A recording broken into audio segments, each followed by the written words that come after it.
to the Actors Platform with Steve Collins. Stay tuned, we have a great show for you today. If we make them... Hello everybody, I'm Steve Collins, and this is the latest episode of the Actors Platform with Steve Collins.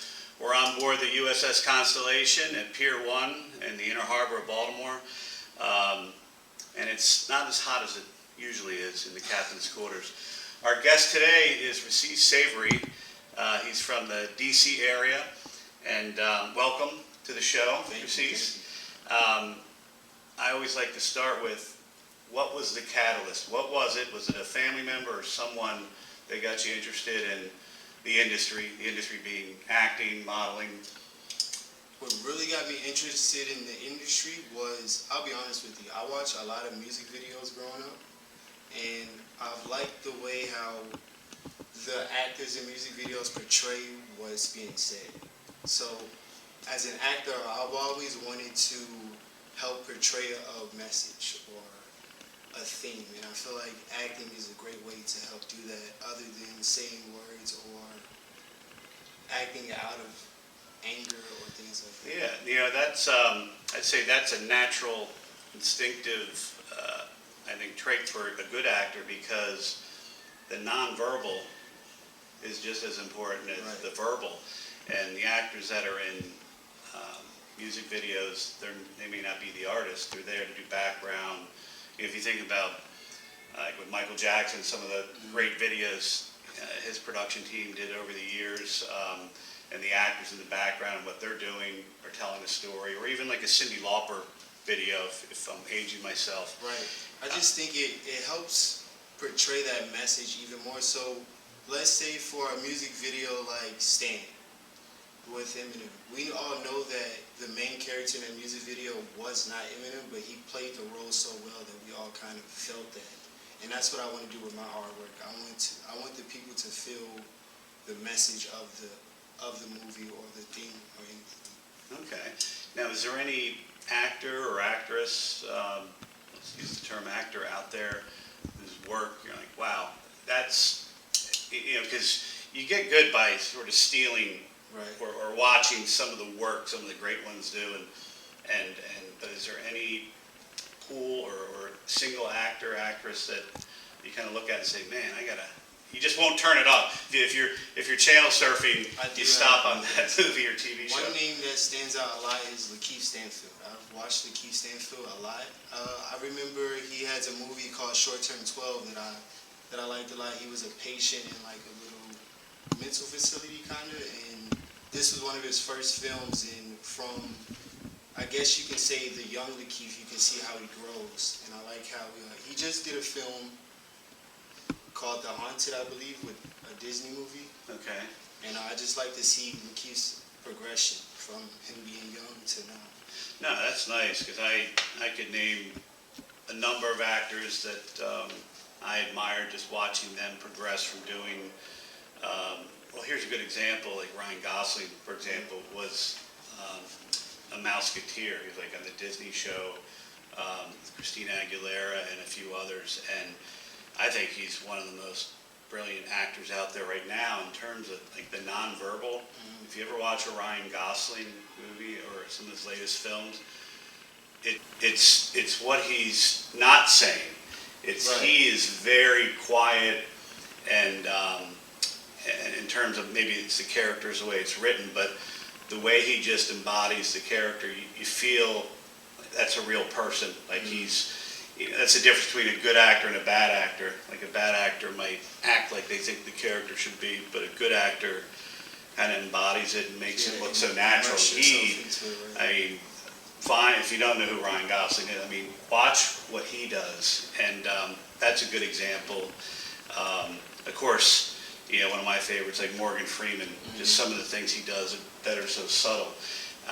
Well, I also noticed on your resume that you were an athlete.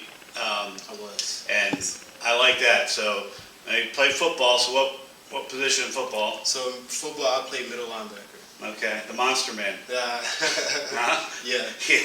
And then lacrosse. Lacrosse, I was a defensive midfielder, and sometimes I played midfield. I also faced off. Okay. Yeah, I used to face off.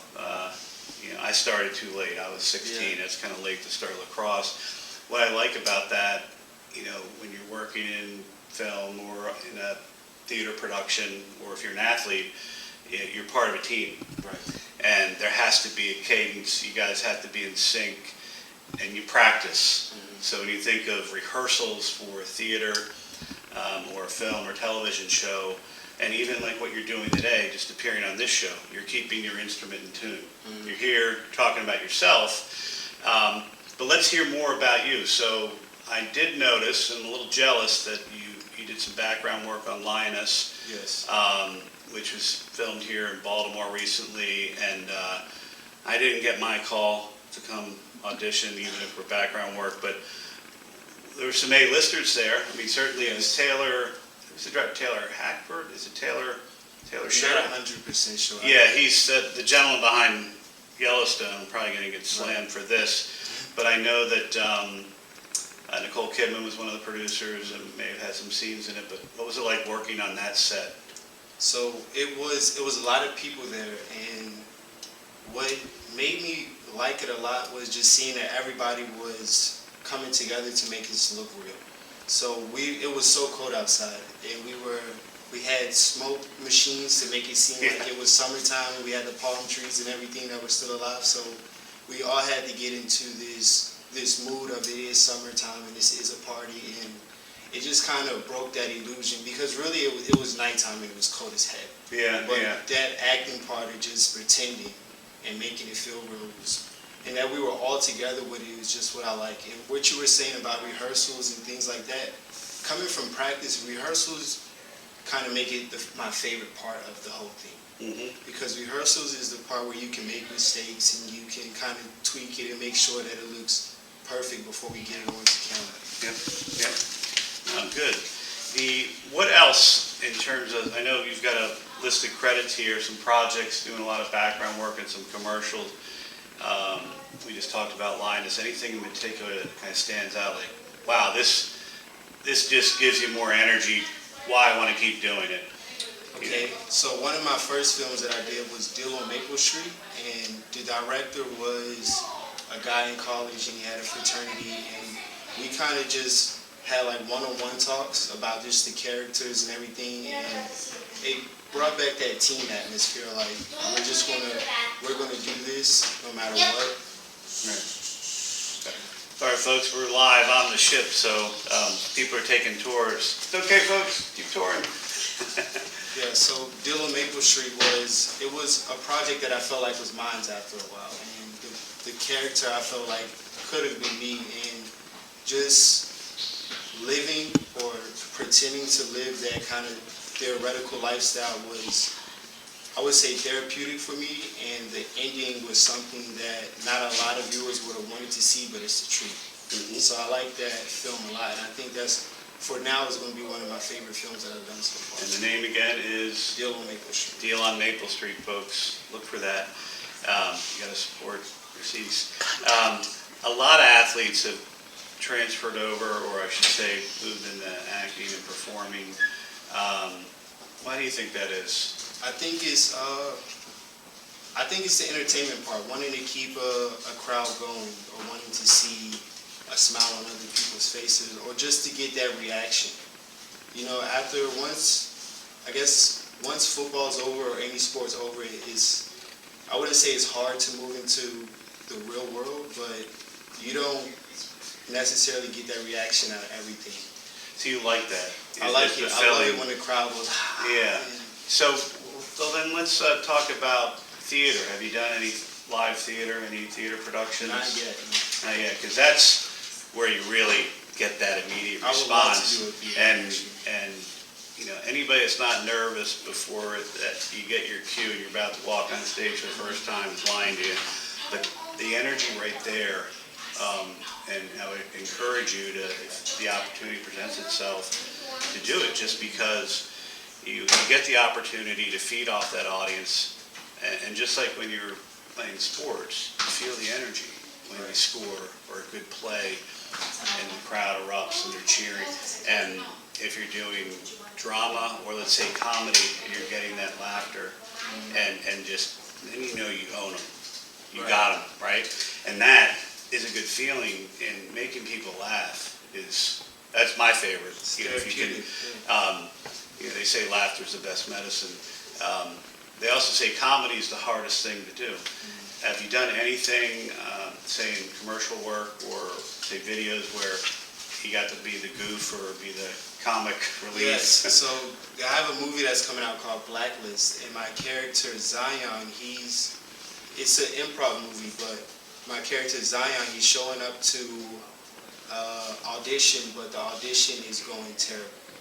And we have a guy who, the lights are bad, so we have a guy holding a light over the top of our heads, and it's a sort of a low quality film, but it was comical to portray myself as an actor that doesn't really have a grasp on what's going on yet, and things are confusing, and to the viewers it made it look funny because it was like a complete disaster. Like, who hired these guys, what happened? So it was fun doing that role and pretending like I had no idea how to be myself, I guess. Well, every project you work on, you learn something new. I mean, that's the beauty of the industry, and you get to meet a wide variety of people.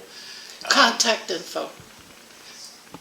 So my producer's reminding me I got to get his contact info. I know you're originally from the D.C. area. You still live in D.C., but how do we find you? Anybody that's out there looking for a talented young man like this, how do we find you? So right now my email is twinsavery@gmail.com, TWINNSAVERY@gmail.com, and my phone number is 410-565-2651. Okay. Now, any projects coming up? So we do have. You got Blacklist that's coming out.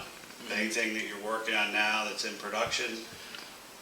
I did do something earlier this month that's in post-production now. It's actually called The Facility, and it was directed by Devin Turner. And The Facility is a movie about being inside of a psych ward and just the challenges of not seeing your daughter, or just having authorities tell you what to do, or feeling like you don't belong there and things like that. And it was sort of a sci-fi mixture into it, so it made it thrilling to do it. And of course, not everything that you see was true about it, but it was fun to perceive it that way, Right. Now, where would you like to see yourself, say, 5 years from now, 10 years from now? I mean, you want to be able to make a living in this industry? Do you want to be a star, or just, what have you given it that much thought? I mean, right now you're grinding through, getting as much work as you can, honing the craft, keeping your instrument in tune, right? But have you thought about in 5 years? Have you set any milestones that you want to reach? In 5 years, I want to have my own. Well, 5 to 10 years, I want to have my own film production, to where I'm making the movies myself, and this way I want to also cast people that I feel are more like me. People who are young, trying to find their way in the world, but just won't quit. And I know those people are out there, and we're always going to be here. So I just want, after my fame or successes reach its peak, I just want to allow others to have that feeling and to realize that it's not bigger than life, I guess. Right. Now, if you didn't have acting and those goals, and thanks for sharing that, No problem. where do you think you'd be? Honestly, if I wasn't in acting, I would probably be a salesman. There's nothing wrong with that. That's what pays my bills. It's okay. You still have to be yourself, but that's an interesting point. So, as an actor, you are the product. Right. You're the business. Right. You're in a lot better shape than I am, and that's the thing. Keeping your instrument in tune. Like a musician, playing every day, whether you play guitar, piano, or an actor, working on your voice, but also your body, because you are the business. Right. You are the company. RASEASE Inc., right? SAVERY Inc. And that's probably the most important thing, and people forget or don't think about it. But it is a business, and it's very difficult. And I know that you took some business courses. You were a business major, and that's important. Don't ever forget that, because I always think feed your brain. Any special skills? I know you can play lacrosse, so you can football, but any other special skills you develop along the way? Any accents or dialogues or say fencing or riding a horse? One skill that I picked up living in Baltimore is riding dirt bikes. Okay. I fell in love with dirt bikes. I have my own dirt bike now. I try to ride it as much as I can now that it's warm out. One thing I'm still trying to learn how to do is wheelie and do all the fun tricks and everything, but just hearing the engine and everything like that, I love doing, just being around bikes now. And I would love to do a movie about dirt bikes or anything like that. Well, there's, definitely, I know Jada Pinkett Smith, who was a Baltimorean, produced a film about the 12 O'Clock Boys. Those are, and if you're here on a Friday night or Saturday night, if we were sitting here, you could see a team of dirt bike riders doing the wheelies. Personally, I find it entertaining, but again, most of them are pretty careful. But it is fascinating to watch because there's a lot worse things people could be doing. Right. But what type of advice or what advice would you give a young person that, say, was a junior, senior in high school, about to graduate, and maybe was on the same path and catches the acting bug, let's say? What advice would you give them on how to get started? The first thing I would say is stay true to yourself. And one thing about acting is liking your character. So I would say pick roles that you would love to do, or don't pick roles just for the money, or pick roles to make someone else happy. You should see acting as a way of performing. You should see acting as a way of performing an appreciation of life. So if you can't see yourself within that role, I would not do it. And another thing I would say is don't give up. Just keep trying. And every no isn't a bad thing.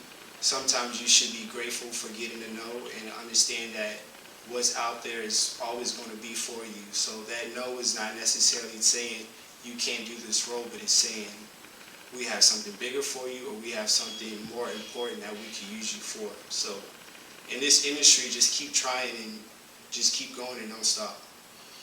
I think that's great advice, folks, is find the silver lining. And one way to look at the no is it's not goodbye, it's see you later. Right. And that's one way to put your mind, in that frame. And I know there's a certain software company that spends $1 million a year on sales training, and I think you could use comes down to three things that they teach their salespeople that I think an actor could use. So it's why anything, why RASEASE, and why now. So it's like when you're going into an audition, if you are that company, why anything, your name, why now? And I think that's $1 million a year. It comes up to 3 questions. I think that's pretty simple. Can't thank you enough for joining us today. And I should have shook your hand in the beginning, but we saw each other earlier. One more time, please tell us how to reach you. All right. So once again, I'm RASEASE SAVERY. My phone number is 410-565-2651. My email is twinsavory@gmail.com. TWINNSAV as in violin, ERY@gmail.com. He is like violin. I like it. You should run for politics. Get into politics. Yeah. Thanks, everybody. We have a few more guests coming up. That's a wrap right now with RASEASE, and I hope you enjoyed this segment of the Actors Platform. See you guys. Thank you.